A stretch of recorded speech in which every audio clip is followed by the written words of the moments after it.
quality of water is very important in keeping the vaccine good and getting from the vaccine the best and the maximum benefit of using the vaccines, and especially the life. And you know that the method, the application is also important.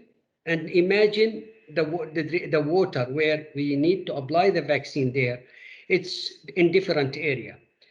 And now if you see that the people always asking about the quality of the water, asking about the pH of the water, and if there is other possibilities like distilled waters to be used. Here we would like to know your experience on this type of different type of water over the world. Theoretically, if you could spray with 4 degrees water, and if it's acceptable for your chicks, please do it. And I think if you look for 2-week-old birds, you can spray them with 4 degrees Celsius water, no problem, because when it leaves the nozzle, before it reaches the bird, it's already having a higher temperature. The chicks can deal with that. But within a hatchery, okay, then I don't think 4 degrees water might always be the best, but I think your experts in the field know very well how far you can go for what's good for the chick and what's still acceptable for the vaccine. You have in life, you always have to make compromises. So that's the same for here.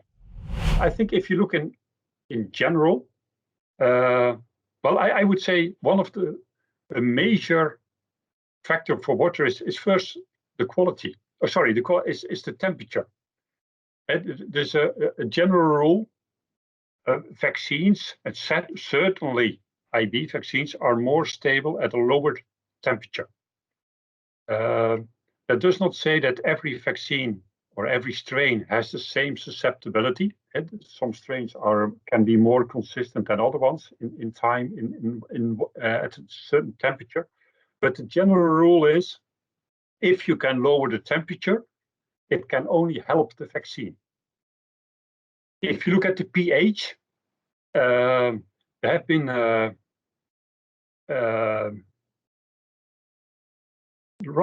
few interesting papers that show that not all strains are exactly the same. So some strains are more resistant to low pH levels as other vaccines. But in general, a pH between 6 and 7.5 should be suitable for any strain. If you go higher than 8, then any IB strain is at risk, because then the stability goes down. Below 6, it's not that 5.5 will inactivate your vaccines directly, but you're getting more into the danger zone. And some strains are more resistant than other ones, but I would say if you're able to be between 6 and 7.5, you should be safe. Distilled water is not the best to use for IB vaccines.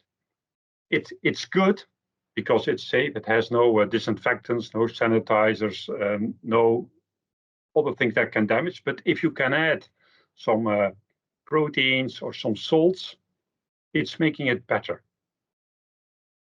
So I would say the water has to be perfect. Well, I would say cold. The pH has to be, well, 6 to 7.5, somewhere in that area. It has to be free of active chlorides. It has to be sanitized. It has to be clean. But it doesn't have to be too clean. Some salts, some proteins, some products that are developed to protect vaccines, the ones that include a blue dye maybe, or even skimmed milk powder is helping to keep this vaccine stable for a longer time.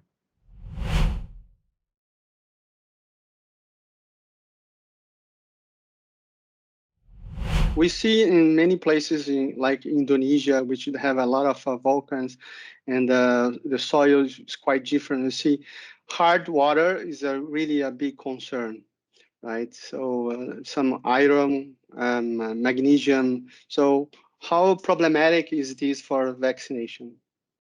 Well, Use this water. Because if you have iron or magnesium, you also have the counterpart, the anion. That might be sulfate or whatever. Well, these have a kind of protective effect. I would, if the water is hard, I would always use. I would always add something that protects the vaccine against this kind of ingredient. So that might be the skimmed milk powder or the more specialized products which are on the market to protect the vaccine. And Okay.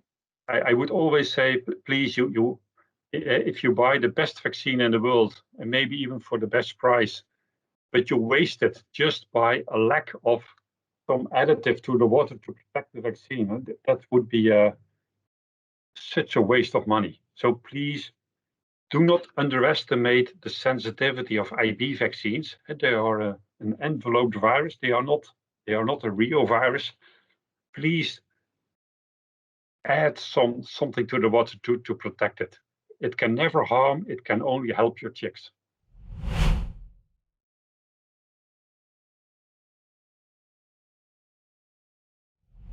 I would like just to know if I give the vaccine for sometimes we have some customers that use the vaccine on the field, for example, in rearing farms, and right after the bird consumes the vaccine, can I return the chlorine on the water for the birds, or is there some time that I have to wait to return the chlorine on the water?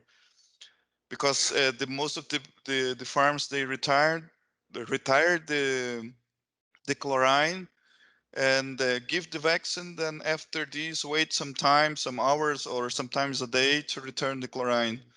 What do you think about this? Yeah, I would at least not use chlorine for a day after the application of the vaccine, preferably even more, but okay, again, you have to make a compromise, but please do not use it in the first day, because they are still, well, the vaccine is still, well, maybe in the, but you don't want to inactivate the vaccine before it can start replicating in the respiratory tract, because then it's safe. But yeah, please do not use it in the first day. Okay, that's fine. Thank you.